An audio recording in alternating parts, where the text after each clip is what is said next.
I'm sure the majority of you guys will have heard about Muslim candidate Zohran Mamdani. While Zohran Mamdani is Muslim, as a conservative Muslim myself, I don't necessarily agree with all of his policies. However, I do agree with his stance on Palestine and the fact that he would have Netanyahu arrested if he set foot in New York. The prejudice he's facing just because he comes from a Muslim background is not only shocking, it's disgusting. Many high-profile Islam haters oppose him primarily for this very reason, going so far as to label him an extremist, despite his politics being notably liberal and not Islamic. Anna Kasparian and Dave Smith welcomed Mamdani potentially becoming the next mayor of New York during a recent panel discussion. I'm just curious, is there a day you wake up where you don't see terrorism everywhere? Because you literally just implied that this guy's a terrorist, and I found that bigoted, Islamophobic, and absolutely disgusting. It seems like you just have a problem with the fact that he's Muslim. Now, as it pertains to Mamdani, he actually did run a fantastic campaign, even if you don't agree with his policies. It was hilarious to see Anna call her out on her Islamophobic rhetoric. As she said, there's nothing wrong with being opposed to Mamdani's policies, but to discriminate against him on the basis that he's Muslim is just narrow-minded and hateful. Mamdani won the mayoral primary because the candidates he was up against were trash, and because he connected with the people due to the focus of his campaign being centered around solving economic problems in New York. Let's watch the next clip.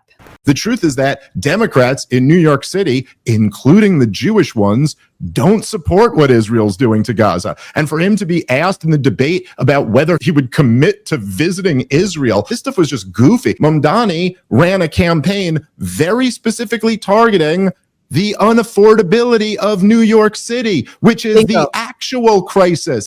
As Dave said, Jewish Democrats don't support what Israel is doing in Gaza, which was refreshing to hear. I agree with Dave that it was irrelevant and unprofessional for Mamdani to be asked whether or not, as the mayor of an American state, he would visit Israel, or if he believes in their ethno-nationalist separatist political ideology. Why should he go to Israel to get elected in America? He's running to become mayor of New York, not Tel Aviv. Like Anna, Dave reiterated that Mamdani won fair and square, as a result of him appealing to struggling New Yorkers because he focused on fixing the unaffordability of New York City. Let's watch the last clip.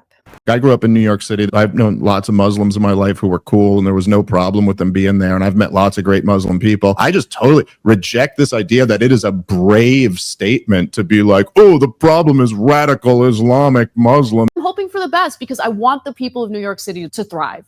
And they've chosen someone who's different from the status quo. Well done to Dave for pointing out the obvious, that Muslims are regular people just like everyone else. And for telling the panel that echoing far-right bigotry by blaming everything on Islam is not only a cop-out, it's cowardly. As Anna said, it would be interesting to see how things pan out if Zohran Mamdani becomes the next mayor of New York, especially given the failures of previous administrations. At the very least, it could play a vital role in dismantling long-standing anti-Muslim prejudices, helping us move forward as a more inclusive and understanding society.